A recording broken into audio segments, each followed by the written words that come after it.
This is a shape that is becoming increasingly rare in our oceans. Massive, streamlined, intriguing. This animal is the dugong. An unappreciated animal in danger of soon becoming no more than a distant memory.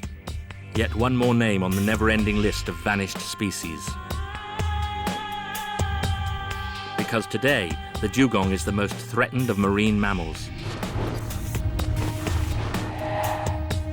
A victim of pollution, hunting, but above all, of fishing nets. Over the last 30 years, 90% of them have disappeared to almost general indifference.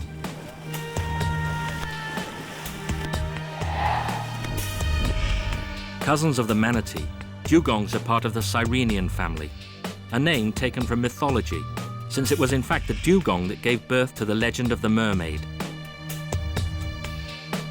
Today, dugongs only survive in a few rare places of the planet, and only a handful of enthusiasts are trying to save them.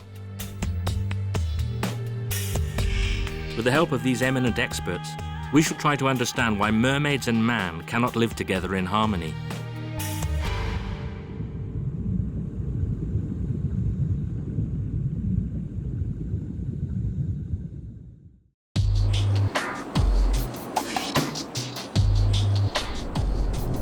It's said there are only some 10,000 dugongs remaining in the immensity of the Indian and Pacific Oceans. However, it's in Australia where we find the most. To be sure to see them, it's best to first look where dugongs live in captivity. There are only 6 in the world, of which 2 are in Sydney. The city's giant aquarium has just received pig and waru, 2 stars in their giant bowl, providing a special attraction. The sole hope, perhaps, of seeing these ladies of the seas before they vanish from the collective memory. Madam smiles. There's nothing to fear from this mermaid. I knew a little bit about the story of the mermaids that lured sailors onto the reefs or something like that, but I didn't know that it was really this creature here. They're placid and like to play with their keeper. It may well have been their eternal smile and lack of aggression that served them ill in the wild. Here, pig and waru have nothing to fear from humans, who wait on them constantly. Dugongs are the only herbivorous marine mammals, and they're rather greedy. Andrew Barnes, their keeper, spends the whole day preparing the dugongs' lunch trays.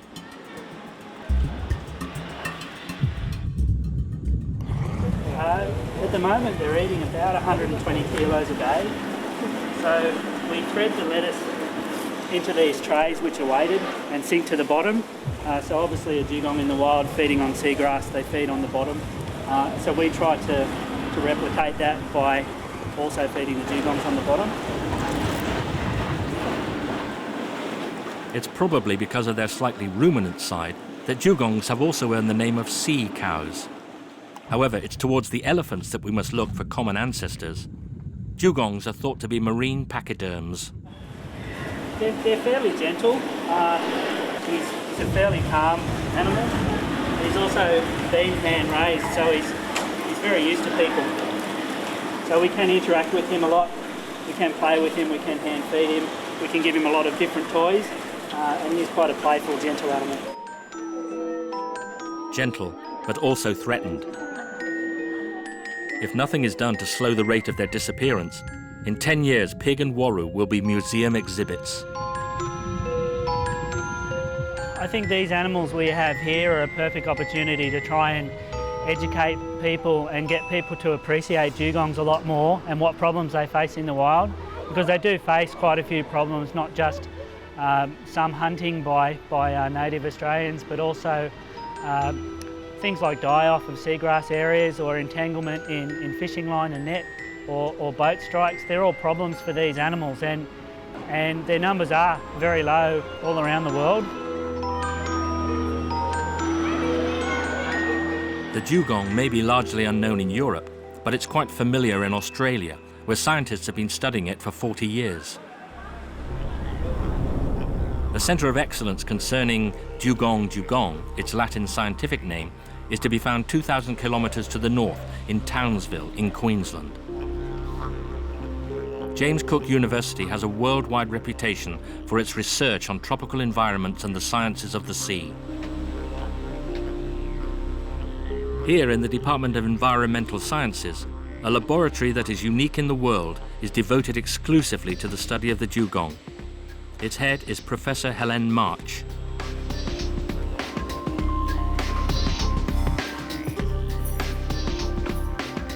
For this world expert on dugongs, the situation is critical. So if we look here, there is a horny plate, and also on here. So what happens is the dugong gets the grass between the horny plates and breaks down the seagrass. So some people think that the teeth aren't very important. Now, the other thing that's quite interesting about dugongs is that compared to a lot of other animals, they have very, very heavy bones, particularly the ribs. And it's thought that these bones act like an inbuilt weight belt. So for a mammal that has to spend a lot of time on the bottom feeding, to minimise the amount of energy that they spend, it's much better to be a bit heavy. No one knows how many dugongs there are in the world, but there are certainly tens of thousands and maybe more than 100,000. But they have a really huge range going from East Africa to Vanuatu and New Caledonia, and the latitude of about 26 degrees north and south of the equator. So there's a huge area. In most of that area, they are now quite rare, except Northern Australia is a big exception. The Arabian Gulf, there are several thousand in New Caledonia, those sorts of places. But most places where there are a lot of people, East Africa, India, Southeast Asia, they have now become very rare. And the interviews with people, particularly fishermen, suggest that they are now much rarer than they were even 50 years ago in those places.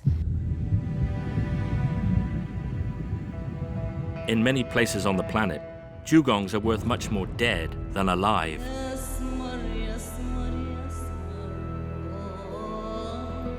Extremely placid and thus easy to catch, the dugong has been a victim of hunting for thousands of years, for its flesh, its bones, its tusks, and even its tears, which are said to possess aphrodisiac properties.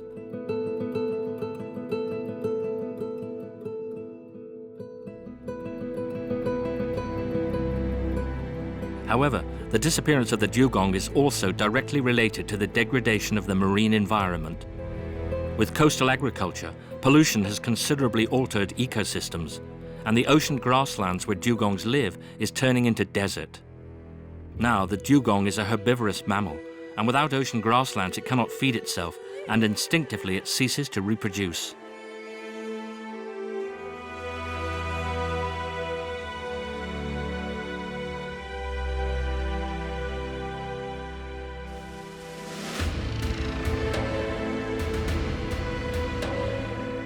Listed in Annex 1 of the Washington Convention, which regulates international trade in wild species, dugongs could disappear from the seas of the globe.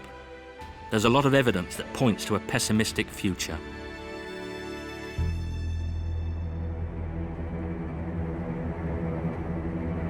The dugong is a protected species almost everywhere. I think there are about 40 countries where dugongs occur, and almost everywhere they're protected. But in most countries, this protection is not enforced, and so, you know, nobody catches these people, they're very poor, so even though they're protected, it actually doesn't mean anything. If there's one country where the lack of means makes protecting the dugong difficult, it's Mozambique. Here it's perhaps already too late. In this East African country, the number of dugongs is falling every year. If the current situation persists, in 10 years they will have disappeared completely. An irony, because dugongs abounded in these warm waters of the Indian Ocean. And it was here, off its coasts, that Vasco da Gama discovered that the sirens haunting the tales of mariners were in fact dugongs. Today, Dr. Almeida Guisamulo, the country's sole expert, searches for them in vain. My first time doing the air service here was in September 1992. We did surveys 2 days with a small 3-seat airplane, and we counted dugongs everywhere, from the northern tip of the Moreton Island to the Moreton Bay Island. My colleague there and myself were observing, and the number we saw today is about 10. There's still a reasonable number left, but the dugongs that been killed every year, our estimate is about 400 dugongs at the moment.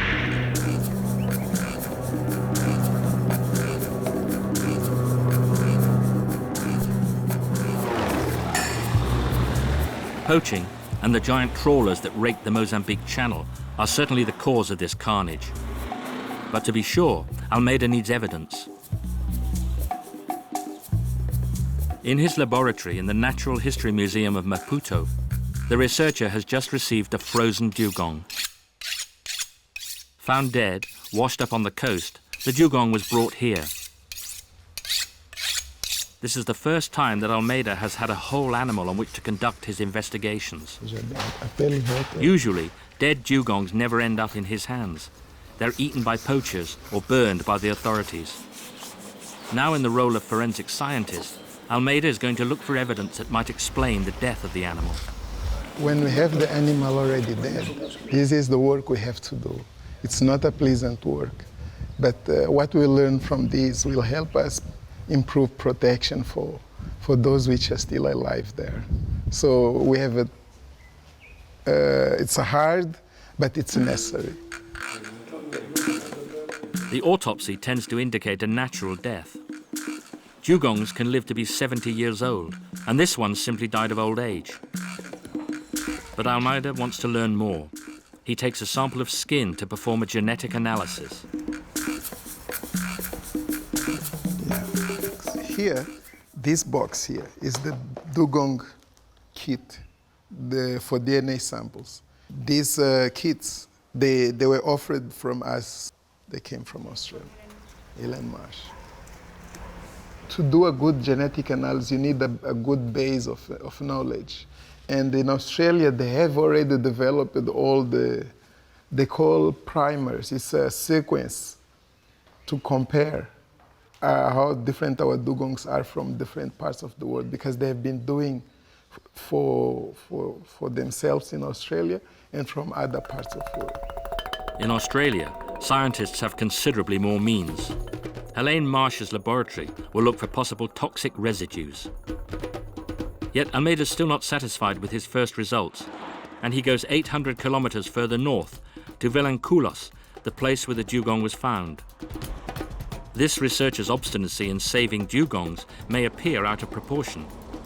The country, one of the poorest in the world, is struggling to recover from 30 years of war. However, Almeida refuses to give up. This time I come to Vilanculos to investigate the death of a dugong which was caught some days ago from people who have collected dugong, how they found the dugong, at what place, what time, what they see on the animal when it was still fresh. And at the same time, I come also to talk with the authorities about the monitoring of gill nets, monitoring of fishing to ensure that dugongs are not killed.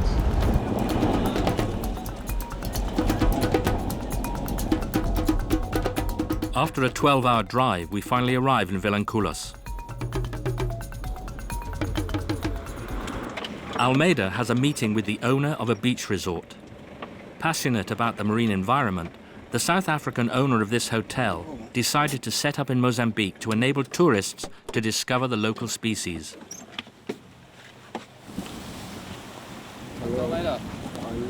It was he, Yanaman Korandi, who discovered the dugong washed up in front of his bungalows and had it transported to Maputo at his own cost. Basically the dugong slowly, we could see it coming slowly ashore. As it was lying, it was a bit bloated as well. Yes. And then it slowly came ashore, and as you can see in the wind, it was lying on its side. It was lying like from here. There's the tail. Okay. The dugong was lying like this, with its flippers, like this. So it's slowly Yes, on this side. Yeah. coming, pushing. The condition of that dugong was very good, so I think it died within 24 hours, and as it was drifting in the water, it took some time to. No, we didn't see any external evidence that it could have been damaged by the fishermen Yes. or by any people. Yes. So we also think it's natural causes. Yes. In Mozambique, very few dugongs are lucky enough to die of old age. Many end their lives drowned in fishing nets or victims of poaching that flouts all international regulations. The ban on hunting dugongs is recent in this country, and the information may not yet have reached the fishermen of the islands of the archipelago. Almeida and Yaneman decide to go and check.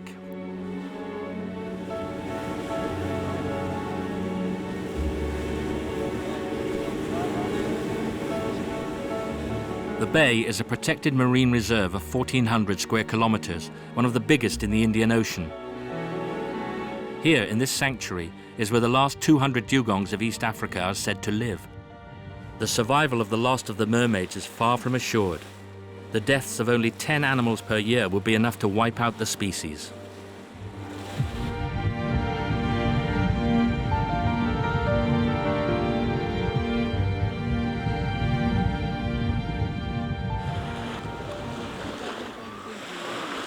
In the north of the main island, Almeida has a meeting with Thomas, the ranger in charge of the nature reserve.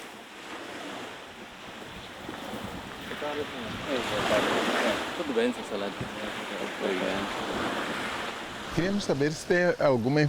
you have any information regarding fishermen who might have used gill nets illegally that were confiscated recently? Recently? Yes, within the last few days. Recently? No. Yes, recently. The only thing I heard about was the dugong that was washed up across from the mainland.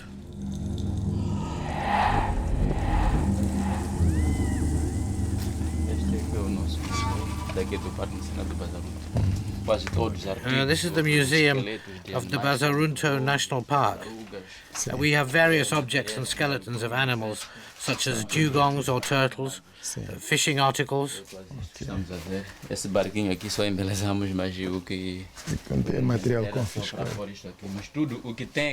What we have here is equipment confiscated from poachers that we intercepted within the Bazarunto National Park. And for the dugongs, what do you have? For dugongs, we have this skeleton. Yes. And over here on this side, we have the gill net, the major predator of dugongs. It's strictly forbidden to use inside the park because it's deadly for the animal.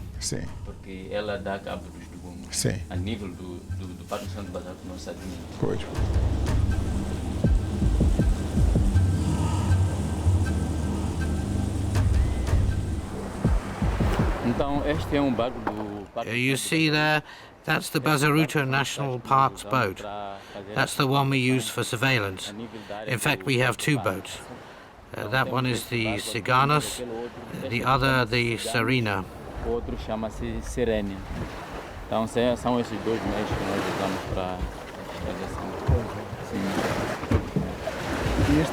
And that boat there, is it in working order?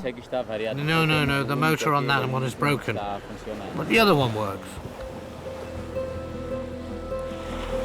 The situation is the same in all the countries of the Indian Ocean. The lack of means makes the will to protect the dugongs derisory. How do you patrol 1,400 square kilometers with a single boat and fuel that is rationed? And without some miracle, the survival of the last mermaids in East Africa seems highly compromised.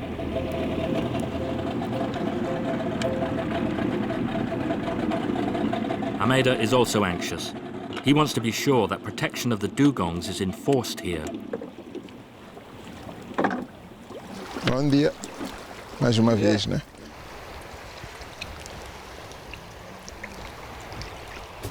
Assim estão à espera da maré para poder. You're waiting for the tide to come in to go fishing, right? It's a 5-inch, so it's a drift gill net. Yes. If a dugong pass, it might damage, it might harm the dugong, but usually it doesn't kill. Only stronger nets, which are larger than this, they can really create problems to dugong. This can harm the dugong, but the dugong is strong and it can break this net. Yes.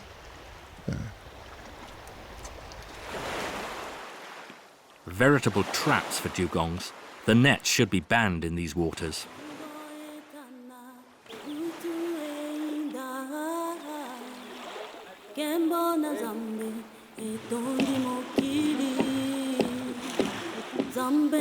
But how can you ban them entirely for the inhabitants of these islands, whose only resources come from the sea?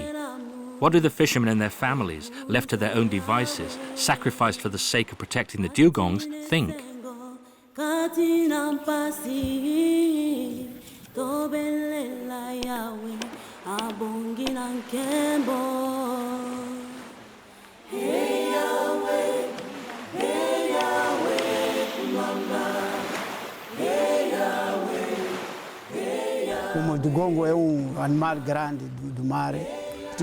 As the dugong is a really big animal, we ate it with the whole family. And what's more, we could share it with the whole village. For generations, the dugong has been the only meat we could eat.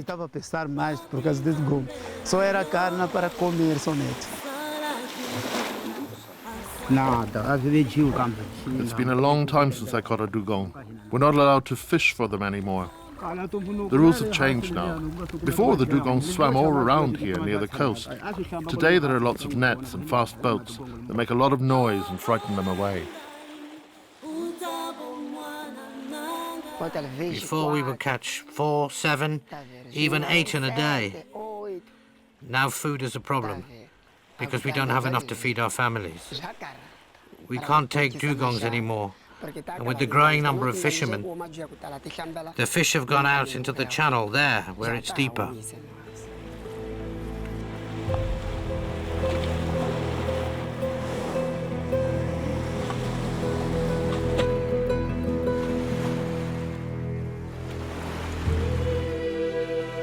And in Mozambique, Bazaruto is the place where there's the largest dugong population in Eastern Africa.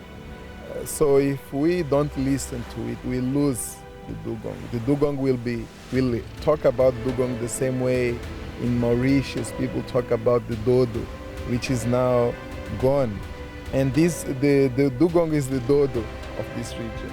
So we need, I really think that we have the opportunity and it's possible for us to save this species. Not all scientists share Almeida's optimism.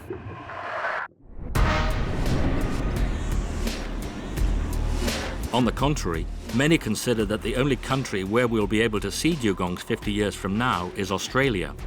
On the east coast of the country, the state of Queensland has, over the last few years, seen the biggest demographic explosion in the country, and yet a sort of harmonious cohabitation has been established between humans and the dugongs.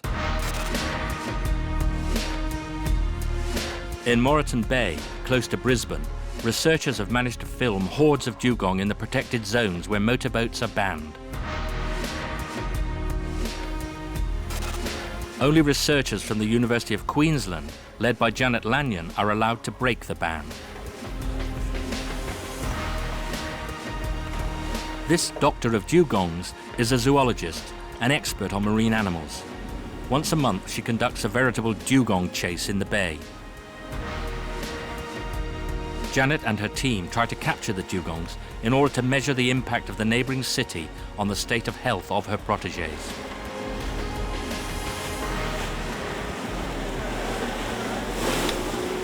Once the animal is spotted, The rodeo begins. Scared by the noise of the motor, the Dugongs try to escape.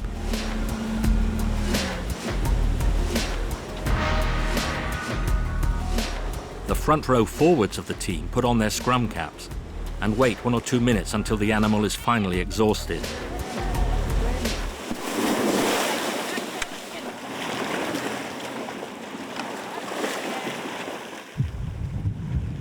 It takes 6 people to carry out the checkup, 2 to hold the tail, 2 more the fins, and finally 2 to take the various samples. Each captured dugong is identified and measured.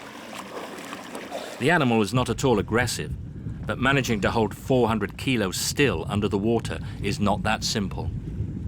10 years ago, there was no technique for catching dugongs. Some people tried catching them with nets, but it wasn't very successful. And in some other programs, some dugongs died after being captured. So it was always a worry as to how we'd catch them and keep them alive. And so we spent 2 or 3 years just trying to get the rodeo technique, which is what we call it, pretty good so that we could catch the animals quickly and effectively and then release them very quickly. So yeah, we practiced for a few years and we've been doing this seriously now for about 9 or 10 years, and we've got better over time. Since the beginning of this study, 1,000 dugongs have been captured, and the results of the data gathered has enabled a precise understanding of what affects the dugong's equilibrium. In Moreton Bay, the dugongs owe their survival to strict protection because the main danger from urbanization is the pollution that destroys the marine grasslands and the grazing grounds on which the dugongs feed.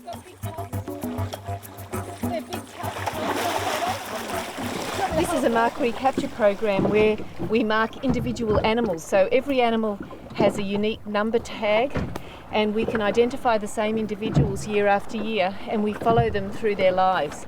So we're interested in how fast they grow, when they reproduce, how many young they have, and this gives us really important information about the population.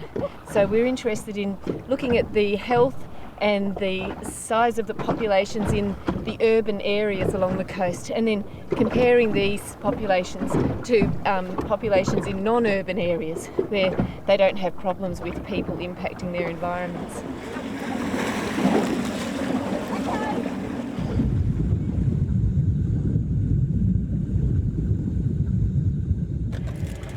So that was a big male and pretty quiet animal, so it was pretty easy, wasn't it, that one? Sounds good. You guys are moving before we were.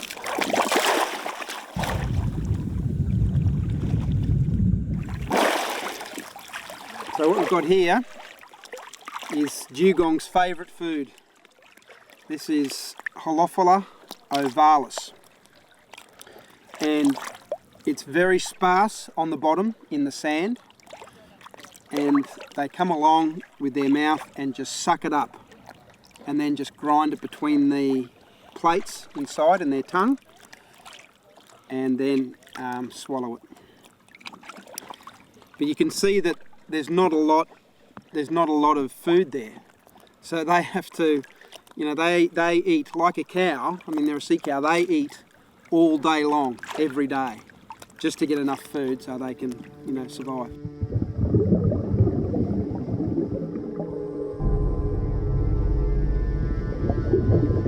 After hunting, the destruction of the grazing grounds is the second cause of mortality among dugongs. Because when they no longer find food, the dugongs migrate to find fresh marine pastures. Then they deliberately slow their rate of reproduction, and their renewal is no longer guaranteed. Normally, it's only at 5% per year, and dugongs only have young every 4 to 7 years on average. Conservation of their habitat is therefore primordial.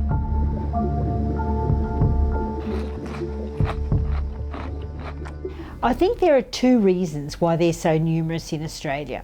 The first reason is that the area of seagrass in Australia is very great. In the northern Australia, the continental shelf is very broad, so there are many places where seagrass can grow. So that's the first reason. And then the second reason is that in most places in northern Australia, there aren't very many people. And so there are many very good dugong areas where nobody ever hunts. These wide expanses that Helen March is talking about are in the far north of Australia in the Torres Strait, an archipelago of 274 islands, of which only 17 are inhabited. This strait is considered as the world capital of the dugong. Here the animals far outnumber people. We land on the island of Mabuag to find out what the dugong represents for the first inhabitants of Australia. The dugong is the mascot of Mabuag. It's venerated by the inhabitants who consider that a spiritual bond ties them to dugongs. And yet the dugong continues to be hunted here. This right to hunt is a direct contradiction of the Washington Convention. Anywhere else in the world, the hunting and trading of dugongs is a serious offence. But here the right of custom prevailed. Terence Wapp is rather like the mayor and sheriff of the island.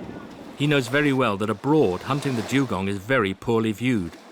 But along with his community, he fought to maintain this tradition that is much older than the British Crown. And he wants to pass on this cult of the dugong to younger generations. Good afternoon, children. Good afternoon. All right, well, I go. This afternoon, I want to tell you about what is the name of this place? Dabangai. Dabangai. What a totem me attached to Panay. Panay, Dangal, Dugong. Important stories about this place about Dugong. When young man, when they get initiated, when somebody go get shaved at a yatabloyam, he take them plug outside, Prosperi Dugong or Totol. Them uncle blow, them boys, he sit down in Selo Dingi, advise them plow, and then personal front law for it, Prosperi Dugong. Okay? When all Prosperi Dugong, when all take him come by, for island, you got a big celebration. Okay, run slow and go down, go! On his return to the community, the young boy has become a man, so he can shave. Terence would like all the boys of the village to follow this ritual. However, today the young people want to continue their studies and often leave the island for the continent. The Dambagai beach is a sacred spot, as evidenced by this ossuary, a pile of dugong bones, the remains of decades of feasts. This is the very spot where the ancestors preserved, like relics, the skulls and skeletons of dugongs. People from Mobiag, dugong is very important animal for us. It's a source of food that we eat, and it's also something that we use for medicine, and also importantly, it's a totem, spiritual connection basically to individual that comes from a particular clan. It could signify for us or indicates that there is something happening in the community that we are not aware of, or it also can tell us that the weather is going to change, and there's all these different aspects to dugong. So it's not only a food source, it's a meaningful animal as well for us out on the sea.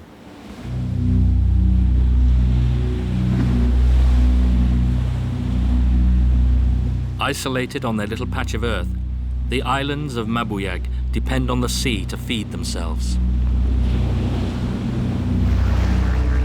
Alan, Terence's cousin, is renowned as the best hunter on the island. He gets ready for his hunting expedition. Women are barred from the dinghies. Dugong hunting is strictly for the men.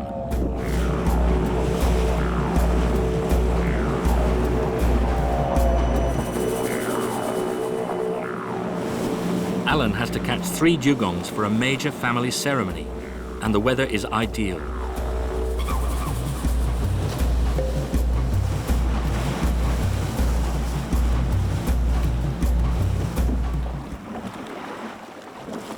With the motor cut, the hunters let themselves drift with the current. When you eat dugong, you eat dugong and dugong take this thing away like that, and the rope with it, and let go of this thing just floats up towards you. And we got this buoy, this buoy here. This will tow. Dugong will tow this all the way where it swims in.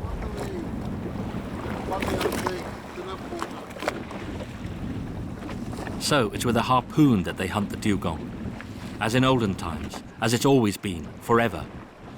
The dugongs, highly numerous in this region, are keeping out of sight today. Balanced in the bow of his boat, Alan allows the current to guide him towards the marine grasslands where the dugongs come to feed.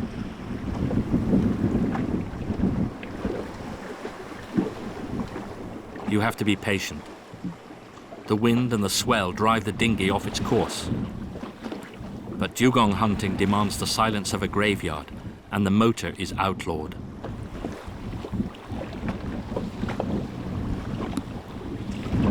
Alan loves this ancestral form of hunting, and he would never dream of using a sonar or a rifle. The waiting, the chase, sometimes the failure are part of his culture. Nothing here on the truth. I think it's time to go back home now. A bit too far out from the island too.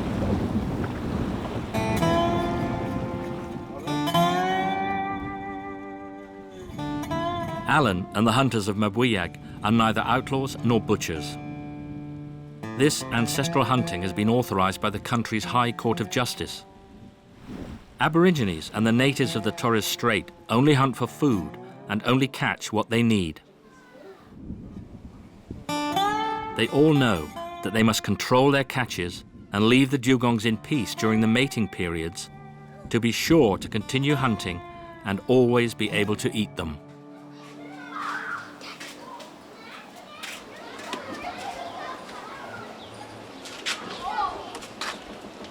This is the one that we caught on the night before. One dugong. Now this is the tail, and this is the other part here. This is the tail, female dugong. We cut them up, cut them in a good size, like before we send them to the families in TI. Which they never taste this thing for a long time, and they're hungry for eat dugong. People up here living on the islands, we are feeling okay because we eat those things, because we out here, we hunt them, we spear them, but not for the families down in south, because they don't eat them meats down there.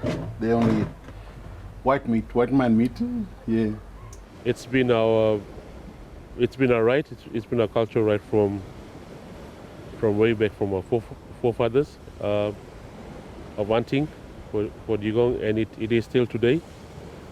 And we strongly want that the practices and the right continues. It's also important for us as people to ensure that we don't abuse our rights as hunters and as people, just to make sure that dugong is looked after, the dugong is still there, and dugong is respected. Hello everyone! We're gonna cook some dugong today. And you gonna have a taste of dugong. A mermaid on the barbecue. It's an image to shock animal rights protectors. But on Mabuyag, it's just food. When you buy meat from the shop, it's pretty expensive. The quality is not that good. Opposed to when you're living down south, everything's fresh. The groceries fresh and everything's fresh. So we probably we haven't got that advantage up here, even though We got meat and everything coming in every week, but the prices are very high. Bon appetit.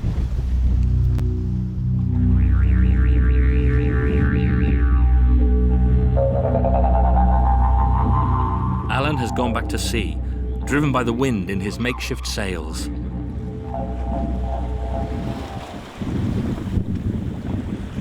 The weather is pretty good. This is the best time that we can go out. You saw them dugong coming in, and they don't hear you much because they're really sensitive, them dugongs.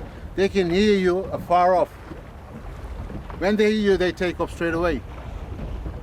So you won't come any closer to them. But rough like this, it's more good. It's better for go hunting.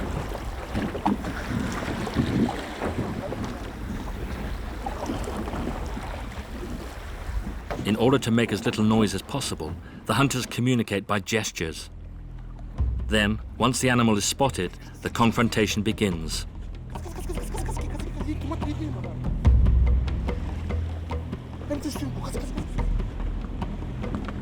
Balanced in the bow of his boat, Alan is able to see the dugong despite being against the light. It's not very deep, and he knows the place like the back of his hand.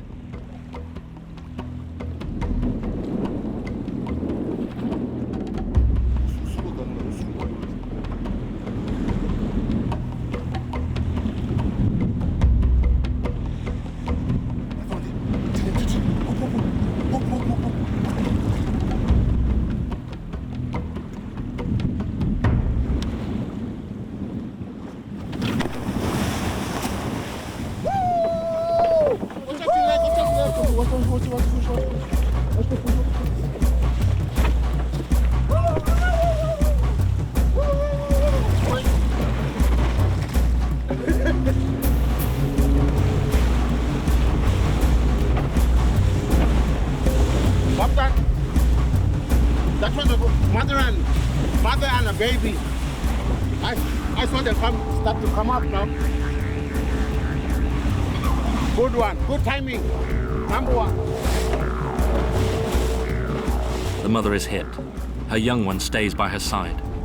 Now Alan just has to wait till the dugong exhausts herself and follow his Ariadne's thread.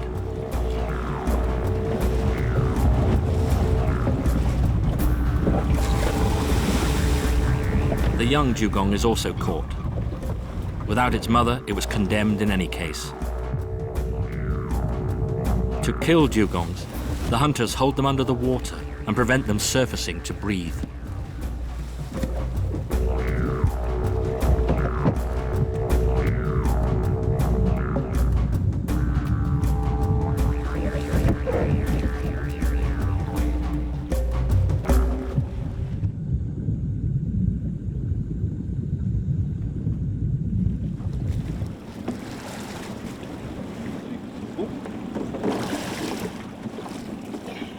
The two men get the young dugong aboard the boat.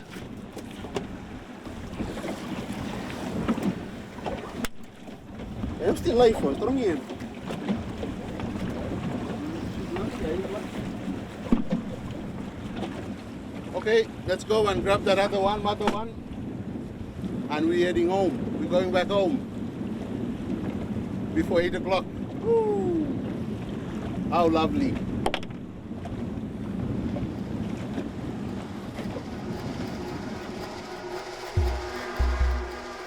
Too heavy to be hauled aboard, the mother is firmly attached to the boat and towed to the beach where Terence, the Mabuyag ranger, is waiting.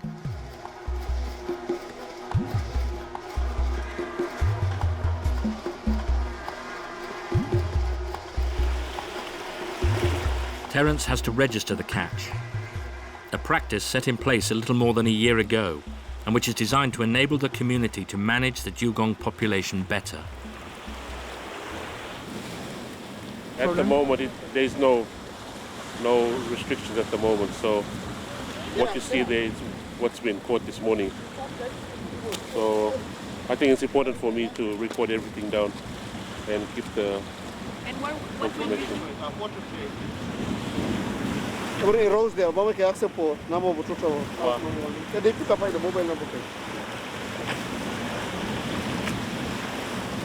It's very hard to determine or to make any rules in terms of putting numbers on Dugong because we haven't got no information, no community-based information at the moment. Now, I think from the work that we're doing, collecting information and talking to the hunters, then we probably determine that in the future. We can sit down and probably decide whether things not working well or whether things working well and how can we do it better. So just for the sake of sustainability of Dugong on Mabiog, yeah. The hunters cut up their catch right on the beach. The water and the blood mingle, and the sharks move in to feed on the entrails.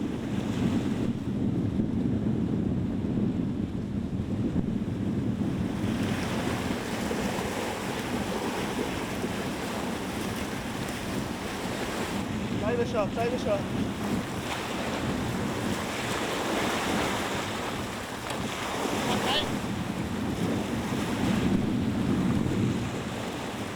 Alan will have to go hunting again. He still needs a dugong for his family celebration. In the pickup, there's 100 kilos of fresh meat and assurance for Alan that he's still the best hunter on Mabuiag.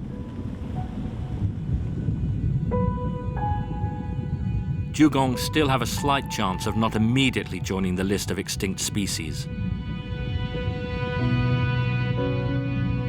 In Australia, they have a chance of surviving despite the appetite of humans. But one is forced to admit that everywhere else, wherever the dugong's environment is degraded, the survival of the last mermaid seems incompatible with human expansion.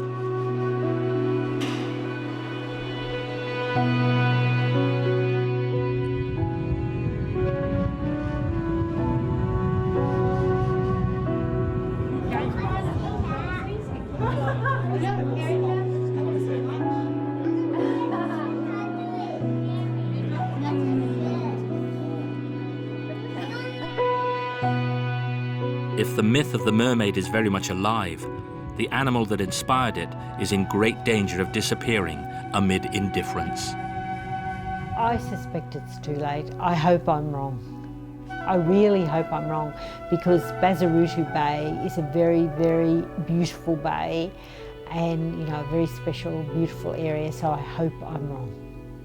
I wouldn't like myself during my lifetime to know that dugongs have disappeared because we failed to do a conservation. Some people saying that dugongs are not many now. I don't like to believe on them because I believe on my God. My God supplies them thing, and He supplies that for feed us, our families and people after us, and they will never finish from this world.